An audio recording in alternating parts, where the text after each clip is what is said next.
Welcome to the Positive Pants Podcast. Mindset, motivation and inspiration to help you find your positive pants. Let go of negative thinking and stop living for the weekend. With your host, Fran Excel.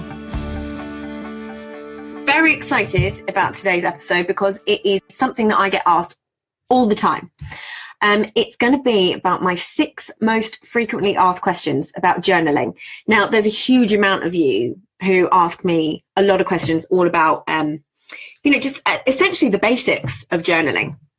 So journaling is obviously my jam. It's what I credit with completely turning my life around when I was in my own little pit of negativity, behaving like Eeyore on a bad day. So it helped me find my positive pants, pull them up and start actually living my life again. In fact, it got me actually living life more than I'd ever actually lived it before. So I got braver, I was happier, I was more positive. Essentially, I managed to build an entire new foundation with my mindset and my thought processes so that I could actually move forwards from that space with confidence, with more motivation and drive instead of staying stuck exactly where I was, which is what was happening at the time. Now, I'm very honest about my previous little mindset pickle and how journaling really was one of the key tools that got me out of it. So I get a huge amount of questions on the topic. So I thought I would answer some of the most common ones for your listening pleasure, essentially. So as always, I'm Fran Excel Mindset Coach, and I am helping you find your very own pair of positive pants so you can get out of your own way and live a life that you truly love.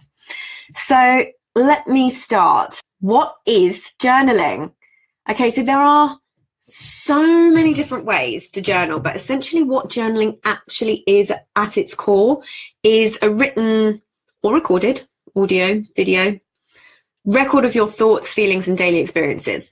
So it can help you make sense of your world and what's going on around you, hugely increase your self-awareness, which is one of the major that you'll always hear me saying this.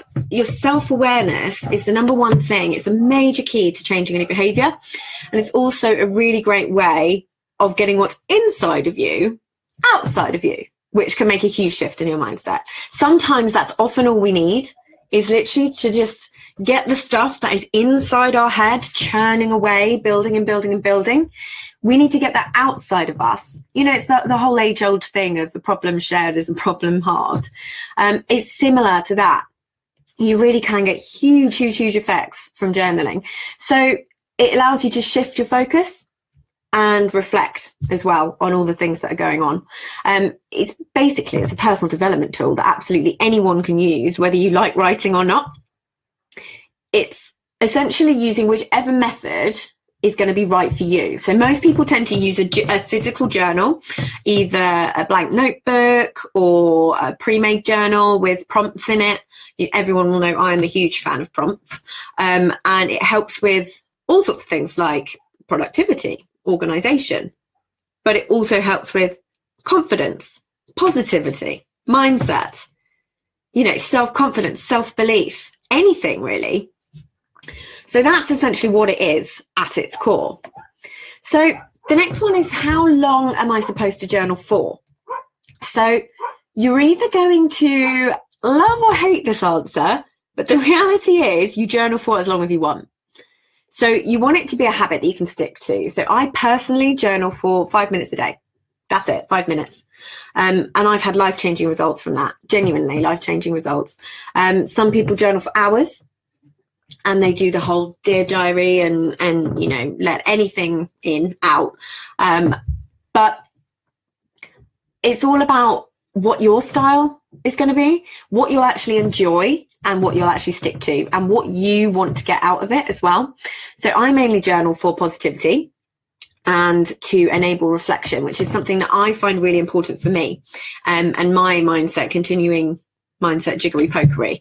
It's something that, as much as I do my positive journal prompts every single day, it's something very important to me that at the end of every month, I have that reflection to move back and look at what an amazing month I've had. That's something that is huge for me. But the reality is, it really can be done in 5 minutes a day.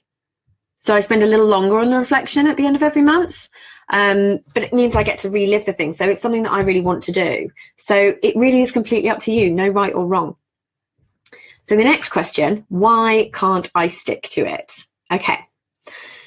So this is one that comes up time and time again. The bottom line is that people don't appreciate that they need to form a new habit to be able to stick to journaling.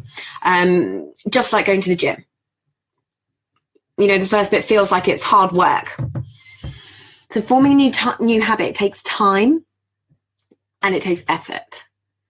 And it's being aware of the process and aware that it will feel like effort until it becomes just what you do.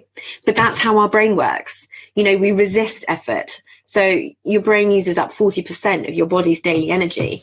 So what it tries to do is form habits, so it uses less energy. So all those times that you're doing things on autopilot, that's because you've formed a habit. So like brushing your teeth, you know, all these little things that you just do day in, day out without thinking about it, that's a habit. So it's really easy to do. It's simple, but that doesn't mean it's not effort. So just bear that in mind, that that's what you need to do. So you need to make it as easy on yourself as you possibly can until that habit is formed and locked in. So expect to take it about a month to become second nature. But what I mean by making it easier is, when will you do it? Will you do it first thing in the morning? Will you do it late at night? Will you do it both? Where would be the best place to keep the journal so it's always there at those times? So for example, I go through phases when I want to journal in the morning and when I want to journal in the evening. So if I want to journal in the evening, I keep it by my bed. If I want to journal in the morning, I keep it in the bathroom. You know, so it's making it easy for yourself, because if you see it, that's your cue, and you need a cue to be able to form a habit. So that's something really, really important. And to get the most out of journaling, you really need to make sure that you're invested in it. If you're not, you simply won't do it. If you're doing it just for the sake of doing it, it's probably not going to be right for you. If you're doing it because you're really invested in making a change and you're really invested in it working for you, then absolutely it can and it will. So you've got to ask yourself, why are you doing it? Are you doing it because it's buzzy and everybody journals these days? Or are you doing it because actually you really want to do it and you've been trying to make a change and nothing's quite sticking? Why do you want to journal? What do you want to get out of it? And if you can connect to those couple of things, then it will make it a whole lot easier for you. You need to enjoy it. It needs to be something that you like to do. If it feels like it's something that you're just adding to your to-do list, it's not going to be easy to form a habit. It needs to be something that is a good thing in your day, rather than something that feels like a chore. Okay? So the next one is, I had a bad experience when I was younger. What do I do if I'm scared of someone finding it and reading it? Now, this one comes up an awful lot. So I've spoken to so many people who've had bad experiences with their soul being bared when they were younger, usually by pesky siblings or the mean girl at school, or they're just generally terrified of people finding their journal if they were to start keeping one again. But the bottom line is, kids can be cruel. We all know that. We cling on to those stories where we've been hurt. So do you actually have people in your life now that A, could gain access to your journal, and B, would be immature enough to read it and then tell other people what's in it? Before all that stuff happened, did you love doing it? Did you enjoy it? Did you get stuff out of it? Normally people's answer to that is yes, they did. They got a huge amount out of it. But because they had such a bad experience, they just don't want to go back to it again. But the reality is very different. You aren't 12 years old anymore, you know.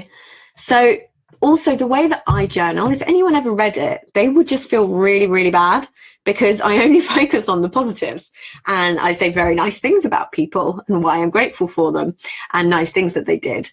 So they definitely wouldn't be sharing that they read it, because they would feel like an absolute, you know what, insert expletive here. So they just wouldn't do it. If you're still terrified about it, then make sure you have a journal with a lock and key. Or maybe digital journaling is for you, something like Day One, which is an app that you can use, and make sure there's a password on it. Problem solved. It's all about finding what's working for you. And if that's something that really bothers you, then definitely just get a password. The next one is, what should I write? So this one comes up time and time again. Write whatever you want. Here is where, you connect to what you want to get out of it. Write what you want. So the printable journals that I create in my Etsy store, they're all created and based around prompts. And that's how I like to journal, because quite often you sit there and you're staring at a blank page and it's just not working for you. It's almost like you have writer's block because you don't know where to start. So if you have something that has prompts, and the whole idea behind my printable journals is the fact that you can print the ones that are relevant to you. There's no point in having a journal if you're only going to write a third of it. So pick the pages that work for you, and then create your own. There's hundreds, thousands of journal printables on Etsy. I'm not saying you have to get mine, but that's how it works. And that's what works for me, is using those prompts. So essentially it's a series of questions that you answer. So if that sounds like something that you would be up for, then go find a journal that has prompts in there, or go down the printable route. I absolutely love lists for mindset journaling. This is similar to prompts, but you essentially just keep adding to lists. So for example, a gratitude list, or a list of your accomplishments, or your bucket list, all these things that actually make us feel amazing because we don't often give any attention to them. So bucket lists, I massively recommend people writing their bucket list, because we always wait to be running out of time to think about what we really want. Why not have it and be able to tick off a few things every single year? Think how much happier you'd be if you're ticking off things that you really want to do, and things that you're grateful for. Gratitude is the opposite of fear and anger. It's the antidote to fear and anger. So when you're feeling those things, if you go back to your gratitude list, then it's going to help you stop feeling fearful and stop being angry. It's that simple. So it just means that there's so many more things that you can go through, and you can reflect on things, and you can tick things off. You can have extra life experiences, and you can add things into it all the time. I absolutely love it. It does wonders for my positivity and my self-esteem as well. So if you're writing down all your accomplishments, those times where you feel, I can't do anything, I'm useless, I'm such a loser, those times you go and you read all your accomplishments that suggest you can do it, you can do things, and you're a winner. So think about that. Lists.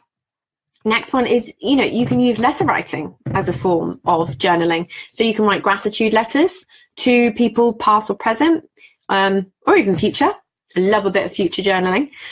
You can write angry letters to people who have wronged you. And the best bit is you don't have to send it to them. But the very nature of writing a letter means that we feel we're telling those people the things that we really need to get off our chests, and the things that we really need to tell them. And often you can find that any anger actually fades the more that you write, and your anger can slowly turn into forgiveness and empathy for the other person. It's a really, really powerful tool. The traditional form of journaling was the Dear Diary, from Bridget and Anne. That's more about writing down what happened throughout your day, almost like you're writing to yourself. And it helps you organize your thoughts. It's as simple as that. And then the next one is, why should I journal? So lastly, I'm going to go through some of the benefits of journaling. Okay. So the benefits of journaling are absolutely immense. Like, it can help with any of these ones that I'm about to tell you, and way, way more. So it can make you more positive, increases self-esteem and confidence, helps you get organized, goal setting. And when we all know that when you set goals, you actually achieve them. More often than not, habit changing. You can actually connect why you want to change your habit, how you're going to change your habit, what might get in your way, and tick off those 30 days to get through the hard bit. Can help with overwhelm, can make you more grateful, can make you kinder. It helps you really work out what you want in life, is a big one. Can make you more mindful, allows reflection. It also means that you have more memories. I mean, who doesn't want that? How often do we go through life and actually, even by the next day, we've forgotten these lovely little things that have happened?